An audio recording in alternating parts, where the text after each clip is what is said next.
Yo guys, what is up? Welcome back to the channel. It is JRob here with Team Energy Golf Clash, and this week guys, we're going to be covering the topic of the wind and ring system. So I know that some of you guys may know that we have covered this here in the past. We do have another wind and ring tutorial video that I've worked on quite a while ago when I had first started making Golf Clash content. And now that our content has gotten quite a bit better, I figured that we should revisit this topic and try to better, make a better video to help a lot of you guys out there that, are still struggling with some stuff. I know that there are quite a few members on my team that have been struggling with the wind and ring system here for a little while, so definitely wanted to jump down to rookie division and cover some of the tournaments and some of these issues with you guys. So I really do hope that this video helps you guys. I definitely think it will. I'm going to be covering quite a bit of shots from the last couple tournaments, and then we're going to hopefully as this goes on, we'll hopefully be able to incorporate some different shots in here from all around tour play and whatnot as the guide goes on. I'm hopefully going to be trying to start it out here with a lot of the rookie tier shots, and we're going to work it as we go up, because I play all levels of tournaments throughout the accounts that I play on, and I do have quite a bit of clips. So what we're going to do is try to progress through so you guys can get a good idea on how the wind is really going to change as you progress through the tiers in the tours. So I really do hope that the video helps you guys. Thank you guys very much for being here.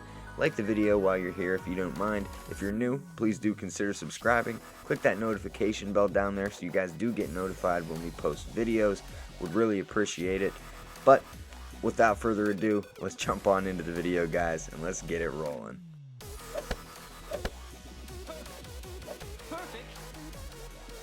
Alright guys, what is up? Welcome to the wind and ring tutorial here for Golf Clash. Thank you guys for checking out the guide.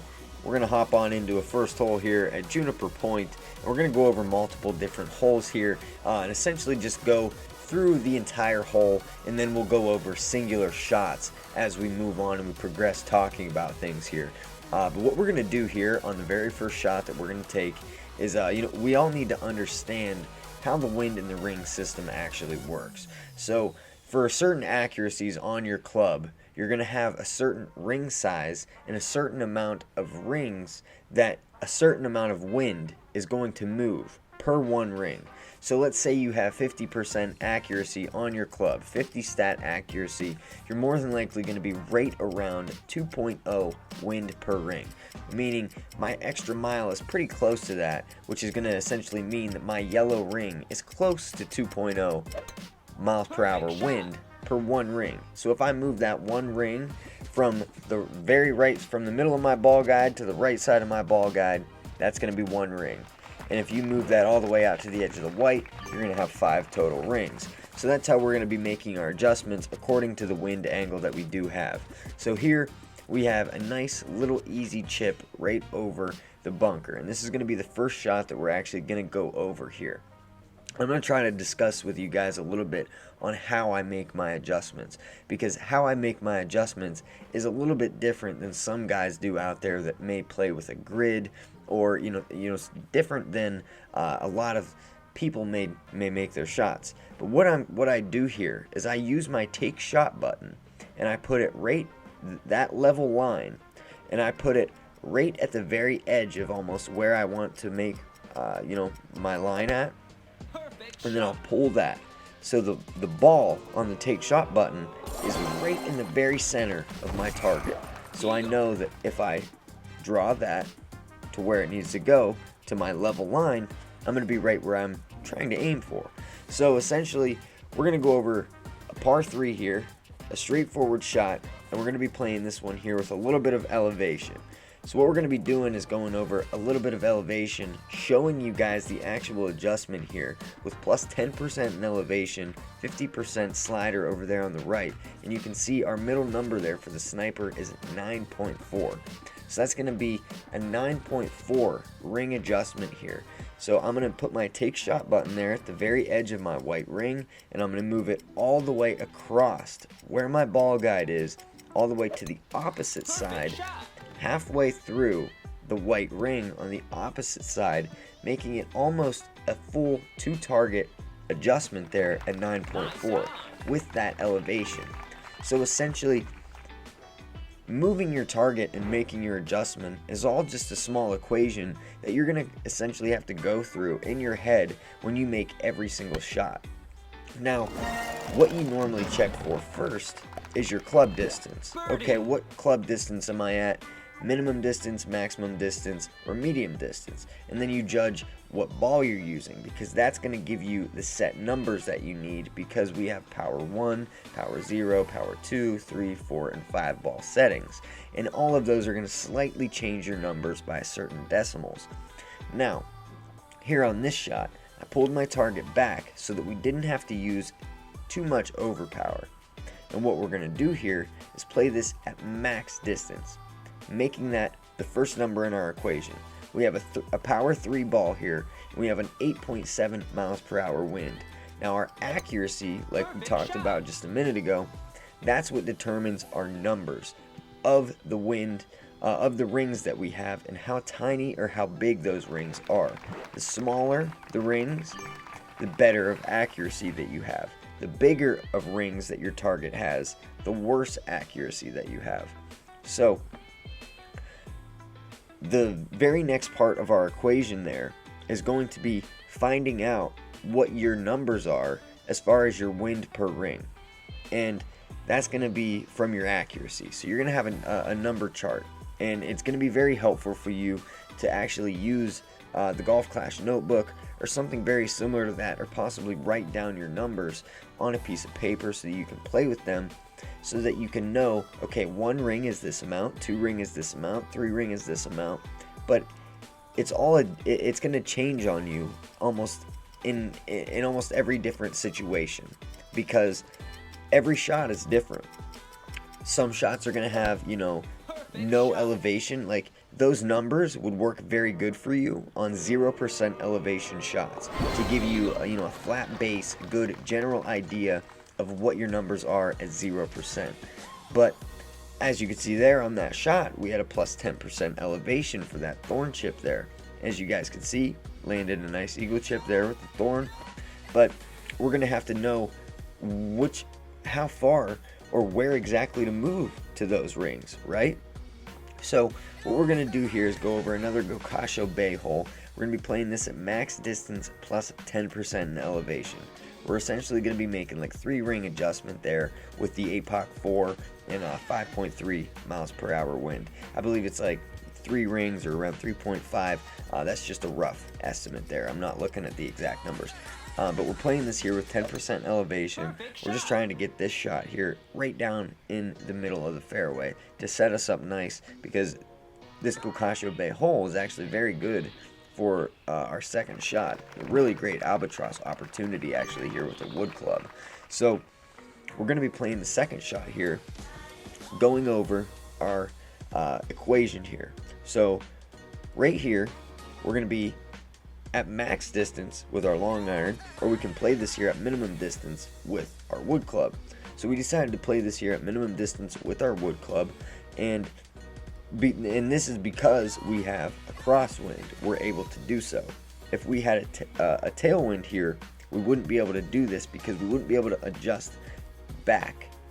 We would be running in, it would change us to our long iron. So we'd need to actually use our long iron and then adjust further back, and we would pull back on our long iron and maybe compensate with using a little bit of topspin or whichever else. And that's how you have to get used to really working on the fly and knowing, okay, I'm at this distance, I need to maybe pull back a little bit with the wind I have, use a little bit of topspin, or maybe I'm going to pull up a little bit, use my sniper here at minimum distance. I can get maybe a little bit better with my numbers here, but I know that that's going to change up my numbers a little bit because we're playing this at minimum distance. So it's all just kind of learning that little bit of a calculation that you're going to be doing either on GC Notebook, or you're going to try to be doing it in your head, which is a little bit difficult. So, I would definitely recommend having, if you do have another app or device that you could possibly, have an app on that device. That's what I do. And that's what really helps me. I use it like a calculator, and that seems to be what helps me. But what we're going to be doing here is going over some actual shots now. So we have a thorn chip, straight in, Kohong Resorts, minimum distance, and we're going to be playing this here at plus 10% elevation. So we have a 3-ring adjustment here. So I'm going to be moving this all the way back to the blue ring there at a 9.8 miles per hour wind. Now that we're only moving at 3 rings, if this was almost max distance, we'd be moving this almost 6 rings. So definitely do keep that in mind, that the distance there is drastically, see, 6 rings would have been max, 3 rings is absolute min. So we nailed it there perfect, and we were able to drop that ball because we knew our numbers. Now, same goes with your wedge. Wedge is a really, really great opportunity at landing a lot of like short stroke game. You know, say you bomb a ball on a par 5 and you're really, really close, or outside of the the green, and you could land a really nice albatross, either with your thorn or you have a wedge just outside of the green, like that GOKASHO bay hole. If you hit that one hook shot just a couple holes ago that we were talking about, there's a spot you can aim for, hit that hook shot, you have a really great opportunity for an albatross right outside the green. So knowing your numbers on adjustments like this, we have 100% accuracy on our rapier.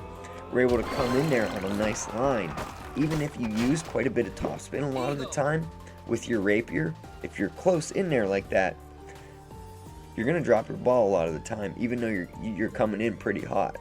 So we're going to go over another one of these short iron shots here. We have a shot from one of the last tournaments we had here on Maple Bay, and this is one of the trickier short iron shots here, especially on the par 4s, because this second shot, you play it with a lot more elevation than people actually think. People think it's just a plus 15, plus 20% elevation shot, and it's actually a plus 45%, because as you guys can see here, at 6.1 miles per hour wind, we have what we're going to land this here with is a 5.1 ring adjustment. But at 6.1 miles per hour wind, we would usually only move that just a little bit beyond 3 rings at 0% elevation. But with that 45% and how much downhill we are, we're going to have to move it even that much further to nail this shot there with 5.1 rings. So keep that in mind, and you'll nail a lot of these good shots here by paying attention to elevations and checking your shot and knowing, like, okay, I missed quite a bit left on this shot. The next time I go through this, I'm going to adjust a little bit more, and then we're going to check it out, see where we're at, and then you kind of work and you guesstimate, those kind of things, and that's how you dial in your shots.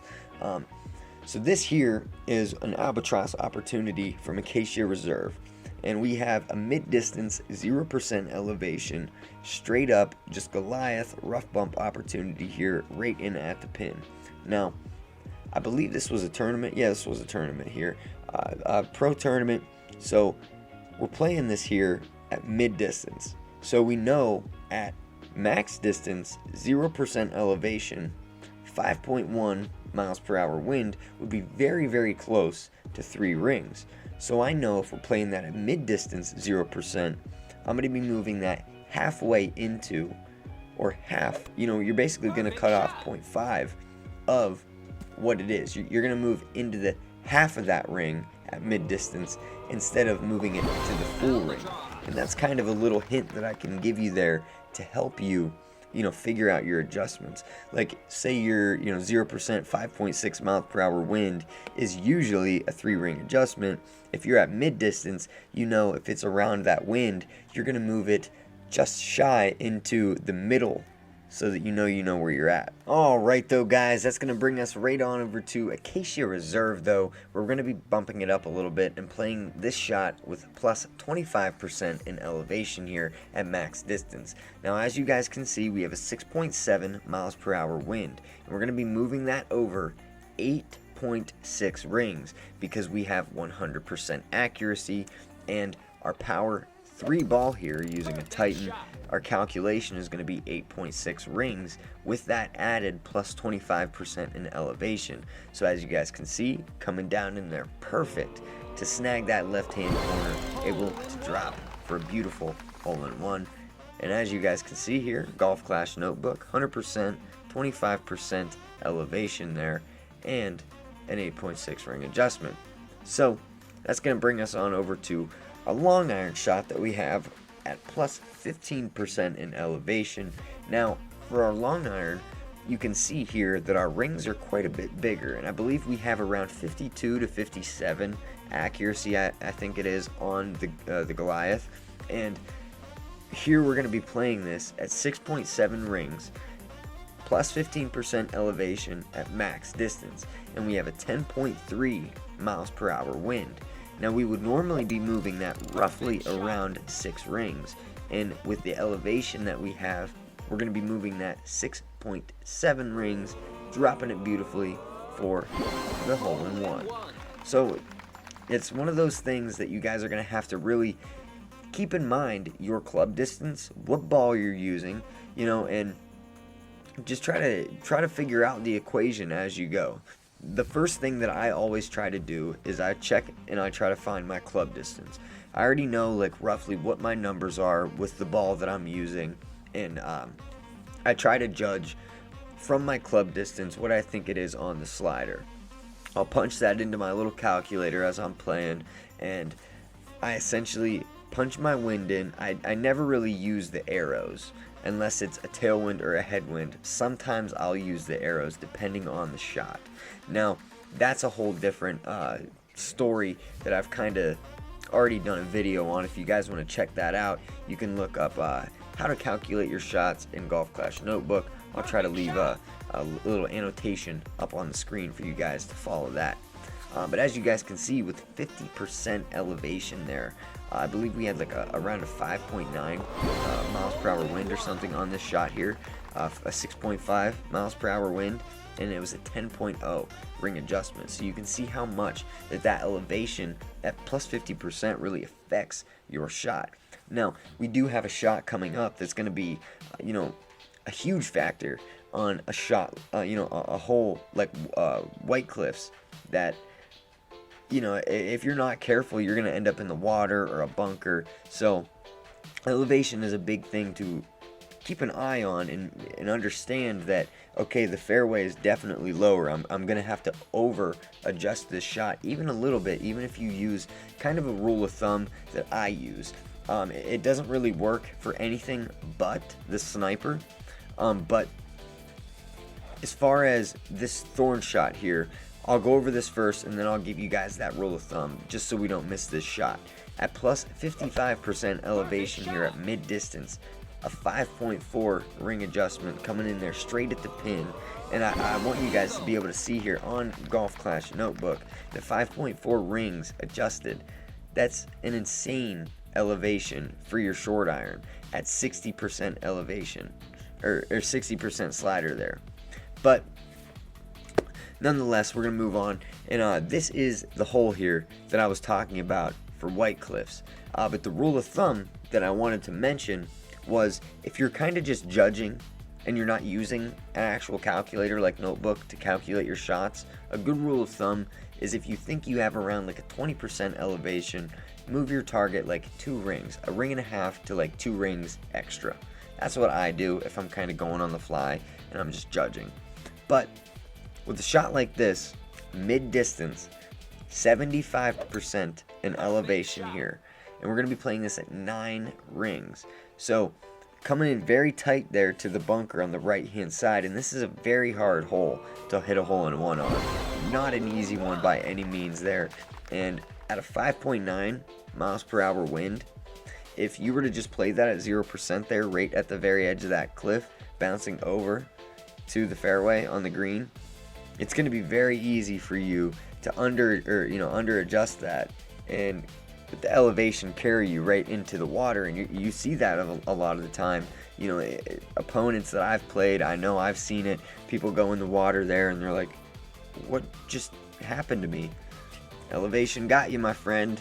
So that's one reason why really calculating your shots and learning your rings and, you know, learning your adjustments, because knowing the certain amount of rings right now that you have, 6.1, see, I know that that's going to be a 4.9 ring adjustment because of the plus 40% in elevation that I have.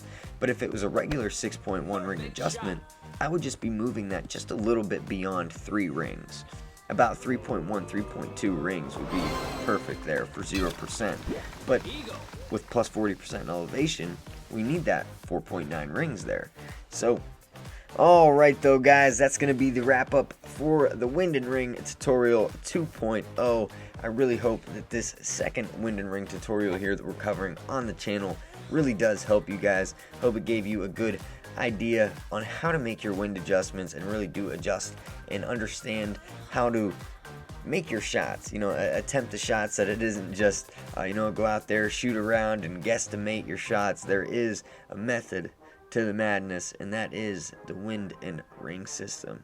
So I hope it helps you guys. If you're here with us right now, smash that like button if you don't mind, and if you're new, please do consider subscribing to the channel. We'd love to have you on the Team Energy family. Check out all the links down in the description below. We have an awesome Patron platform, tons of content on there so far, and we're always continuously uploading more content to make it a good place for Golf Clash info for you guys to check out. But nonetheless, this is the wrap up for the video, guys. Thank you very much for being here. I hope it helped.